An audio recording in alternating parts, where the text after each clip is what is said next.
We have checked the tape, and the coach's film does not lie. Who were the biggest standout performers for better or for worse on each side of the ball in Miami's Week 7 loss to the Philadelphia Eagles? That's our subject here on Locked On Dolphins. You are Locked On Dolphins, your daily Miami Dolphins podcast, part of the Locked On Podcast Network, your team every day.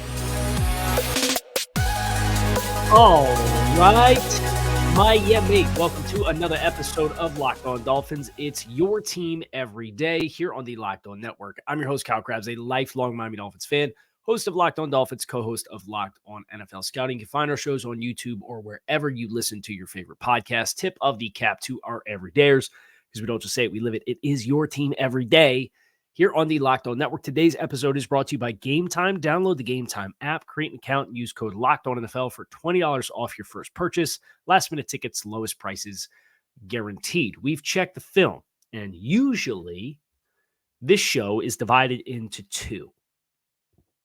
But we did the injury update earlier today, and it's since come out that the Dolphins have activated Nick Needham off of the PUP list.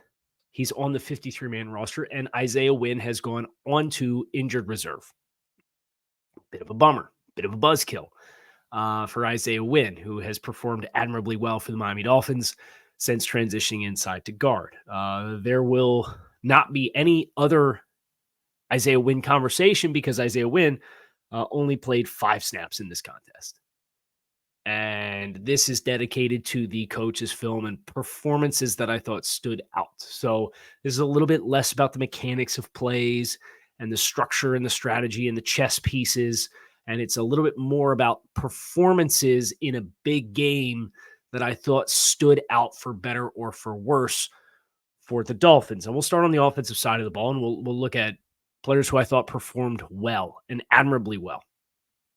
This conversation has to start with Tua Tagovailoa. I know the stat line might not be the sexiest stat game that Tagovailoa has ever dropped in a game, but you consider the performance that he had in the midst of the environment that he had and the style of play that the Dolphins had to undertake.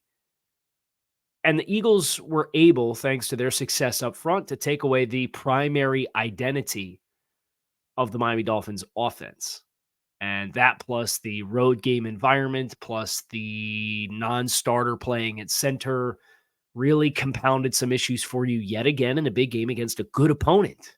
Too many variables to overcome. But the Dolphins in this game ran a fair amount of 5-man protection and straight drop back passing. It's not a strength for Tua because it hasn't been where his bread was buttered when he was a young player. It's not necessarily how he played at Alabama. But I think this game showed growth in that regard versus what we had seen from Tua in the past as a traditional, like the just straight drop back passing, traditional in rhythm, not the play action, not the RPO, not capitalizing on his ball handling skills, not being able to implement some of the parts of this offense that help create some of the same explosive plays. This was drop back, make progressions, read the field, throw with anticipation at certain times. Other times, they're going to make it muddy for you. So you have to show judgment and read the coverage and make decisions. And I thought Tua did a really good job of that. Now, the Eagles, in some of the instances where they were very combative at the catch point, I think they took advantage of playing a little bit more country zone early on and then crowding the catch point and anticipating Tua's anticipation throws. And as this game unfolds, you see Tua start to get a feel for, hey, they're cheating a little bit. I'm going to have to read them and make them wrong with the throw. And the number of throws that Tua made in the pocket that were highly accurate throws, not throws quick to the perimeter, but throws down the field in the intermediate and deeper areas of the field, like the corner route that he hit to Jalen Waddle after the Dolphins had the strip sack of Jalen Hurts to put them in scoring position for their first score of the game, like the throw that he hit to Tyreek Hill that Tyreek Hill dropped that left 7 points out on the field. 3 runners in his face, making throws down the field. Yes, he threw the interception off his back foot. And I think the interception's a shame. And I said this on the show earlier today. If you assessed Tua Tagovailoa in a vacuum and Tyreek Hill didn't drop the touchdown and he didn't underthrow the ball, and he did underthrow the ball to Raheem Mostert, but if they had called the DPI, how different would the narrative be for how Tua Tagovailoa played if not for a Tyreek Hill drop and a non-called DPI? It would be very different. Tua's stat line would look different. He'd have probably another 30, 40 yards and 2 touchdowns, potentially with no interceptions. And I thought late in the game, Tua showed an awareness. There were some short throws that were available. And Tua, when they're down 14 with less than 5 minutes left, understands, look, I got to try to push this thing down the field first. But then there were other times where there's rushers and pressure, and he's protecting himself. And the pass protection was not to the standard that we had seen all season long, barring the Bills game. And Tua Tagovailoa himself, when you took away the things that he did best, still, I thought, executed this offense at a high level while doing the things that have not traditionally been the strengths of Tua Tagovailoa's game and the strength of this passing offense. Now, you didn't get the points you needed to get, but some of that was situational football. Some of that was non-calls. Some of that was the lack of balance offensively. Some was the fact that you only ran 49 plays. All in all, the execution in a very trying environment, 2021 Tua Tagovailoa, I don't know he makes it out of the first half of that game because he doesn't protect himself the way that 2023 Tua Tagovailoa does. And that's a win because that's what we're looking for in this quarterback, to go through the ebbs and flows and the highs and lows of a season, make good decisions with the football, protect yourself, understand when you're pressured, understand how to mitigate hits, understand when to get the ball out of your hands, and understand when you need to take shots because the game situation dictates it. You got all that from that quarterback in doing it in a way that's not how this offense is designed and supposed to work. I'll take that. I'll take that silver lining around this black cloud of a game that we got. Jalen Waddle, Tyreek Hill, obviously their performances stand out in a big way. Jalen Waddle continued to get volume. Tyreek Hill got volume in spite of Jalen Waddle only playing 22 snaps for you offensively. I admired the fact that he came back into the game. He made some tough catches. He made a really good adjustment on a throw that was behind him. We had Tua having to go down low and dig out a shotgun snap that one hop to him from Liam Eichenberg, and he gets the ball up and he still drills it to Jalen Waddle in a tight window throw to help avoid a negative play. Those kinds of things were very helpful. I thought from an offensive performance standpoint, the offensive line, Robert Hunt was far and away your best performer. I thought Robert handled the physicality of all comers up front for Philadelphia. He had a couple of really nice reps against Jalen Carter. Obviously, that dude's probably going to be Defensive Rookie of the Year. He's a monster. You saw what he did to Isaiah Wynn when Isaiah Wynn got hurt. So there I lied. I said we weren't going to talk about Isaiah Wynn anymore. You saw what he did to Liam Eichenberg. And look, Robert Hunt's on a different plane than both of those guys, in my opinion, as a football player this season. But nevertheless, he's locking down Jalen Carter in one-on-one pass rush reps. There's a couple of them. It's a really good showing from Robert Hunt. And then I thought Austin Jackson was, what should I describe it as, sufficient in protection. He gave up a couple of pressures in my eyes to Hassan Reddick off the edge, but he also had some really nice pass rush sets on an island where he did not have help in bumpers inside. And again, Tua Tagovailoa helped that effort with his timeliness in making decisions and anticipation and feeling the rush and stepping up in the pocket. But Austin Jackson, I thought, was the other offensive lineman. I thought the right side of the offensive line did all in all a solid job, which is not a surprise because by the end of the game, it was your only two starters, or I should say for everything but the first 5 plays of the game, it was the starters on the right side and backups from center to the left tackle position. So those were players that I thought stood out offensively. Tua Tagovailoa in a big way, in a way that might not necessarily be boiled down to raw production on the field, but big picture in his journey as a player for this offense and this team, the two dynamic wide receivers, for obvious reasons, Robert Hunt, Austin Jackson. I'd shout those guys out.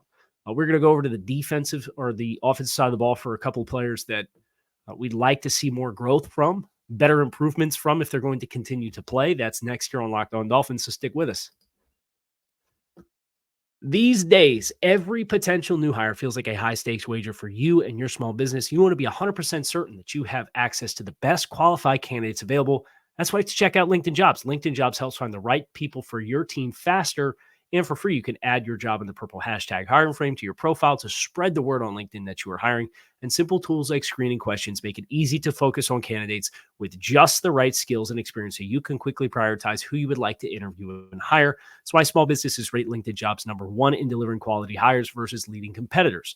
LinkedIn Jobs helps you find the qualified candidates that you want to talk to faster. Post your job for free at linkedin.com/LockedOnNFL. That's linkedin.com/LockedOnNFL to post your job for free. Terms and conditions do apply. PrizePicks, daily fantasy sports done right.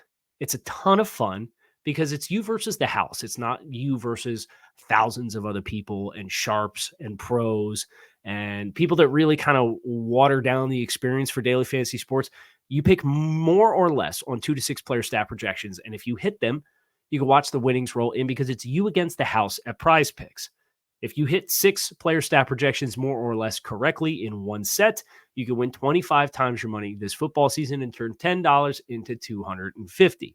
PrizePicks also offers weekly promotions that can lead to big payouts like Taco Tuesday, where they offer player stat projection discounts up to 25% to provide even more value.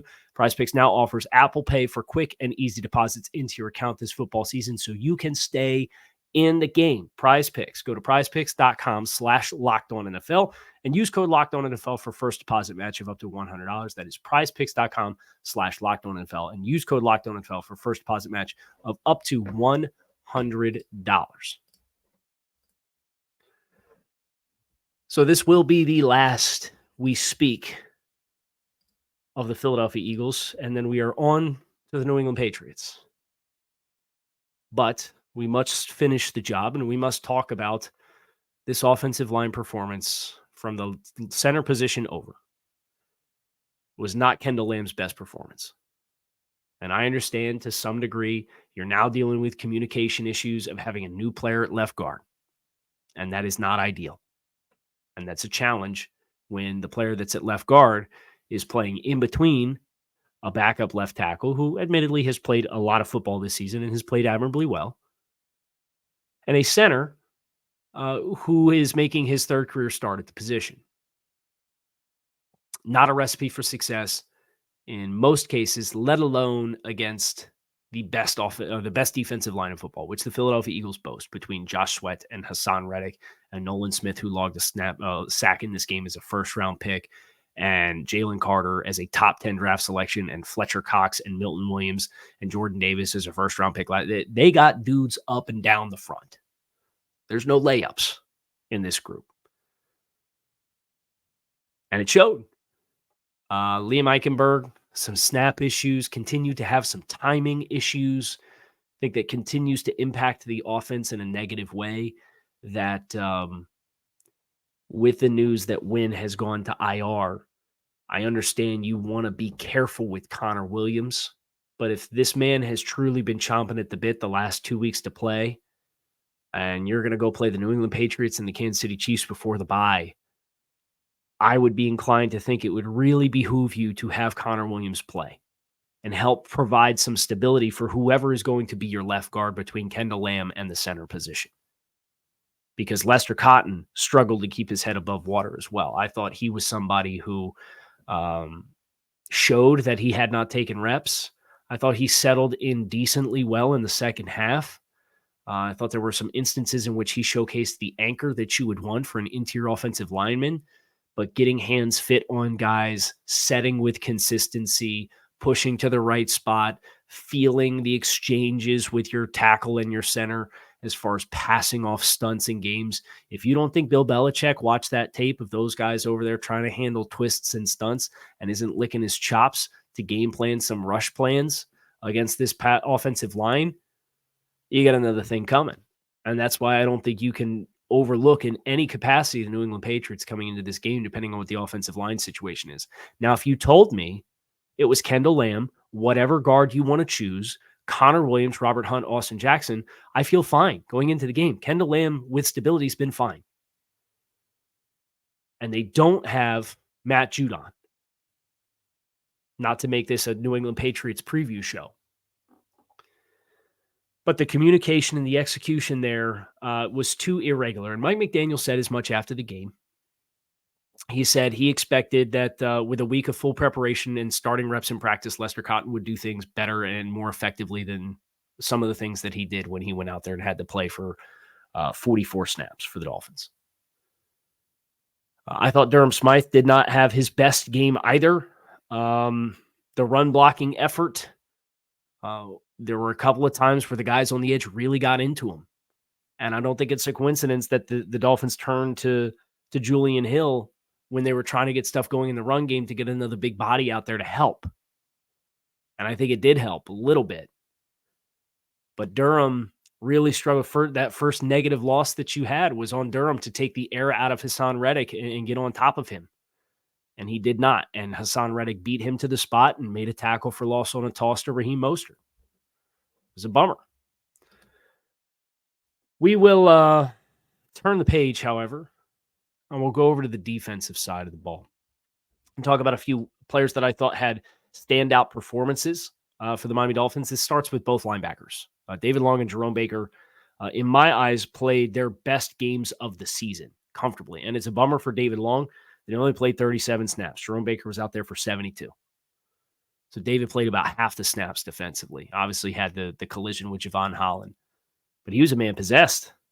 David Long was out there running around, sniffing out screen passes, blowing up tight ends, getting downhill into gaps, drawing would-be holding penalties if we were calling the game in a way that was true to the rule book. But I digress. That's neither here nor there. We got to move on from it.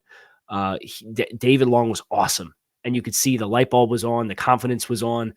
They had one rep where he's up in his blocks and he's pointing out the play and feels the play. And the run goes to his left and he scrapes and flows with it. And he fits this thing up and he squares it up and he lays out the running back in the pile.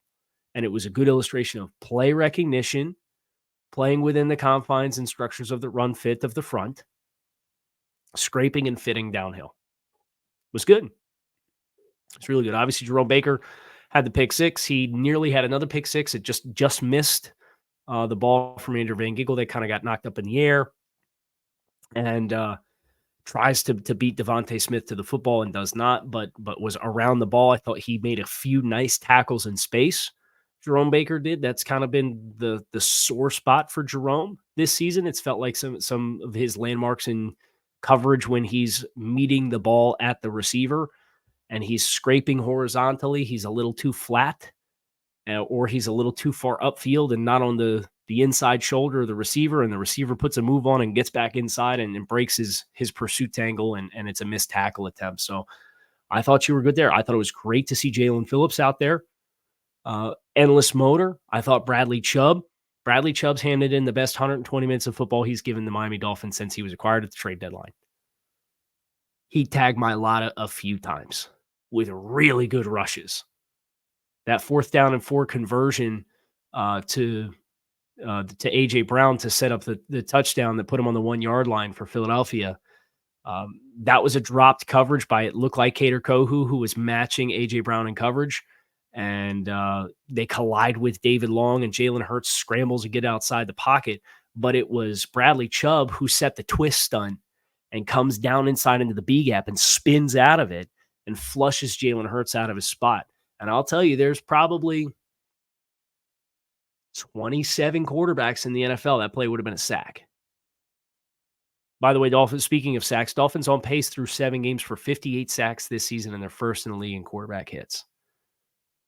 Continuing to get the back end to gel with this zone match defense and all of the communication and all of the calls and having better reactive instincts down the stretch, it's going to be huge. So we'll be getting Jalen Ramsey and Xavier Howard back whenever that instance comes. But those would be my standout players defensively. I will also shout out Raekwon Davis. I thought he had a couple of really nice fits in the run game and holding the line of scrimmage to give the linebackers a chance to shine. He's been a little up or down this season, but I thought this was one of his better performances as well. Now, we're going to talk about players that we want to see a little more from. That will be how we close the book on week 7 for the Dolphins against the Eagles. Stick with us. That's coming up next. Perhaps you'd like to go to the game on Sunday, but you don't have tickets yet. The Dolphins are hosting the New England Patriots. Gametime is the only ticketing app that gives you complete peace of mind for your purchase because they're obsessed with finding ways to help you save money on tickets with transparency. They will show you the view from your seat before you buy so you know exactly what to expect when you arrive. And their all-in prices show you your total up front so you know you're getting a great deal without hidden fees. You can buy tickets in seconds with just a few taps on your phone. Gametime has deals on tickets right up to the start of the event and even an hour after it starts. It is the place to find last-minute tickets. With zone deals, you can pick the section, and Gametime picks the seats for an average of 18% savings. And the Gametime guarantee means you'll always get the best price. If you find tickets in the same section or row for less, Gametime will credit you 110% of the difference. Take the guesswork out of buying tickets with Gametime. Download the Gametime app, create an account, use code LOCKEDONNFL for $20 off your first purchase. Terms do apply. Again, create an account and redeem code LOCKEDONNFL for $20 off. Download Gametime today. Last-minute tickets, lowest price, guaranteed. I have to ask you guys a bit of a personal question, so please regard me.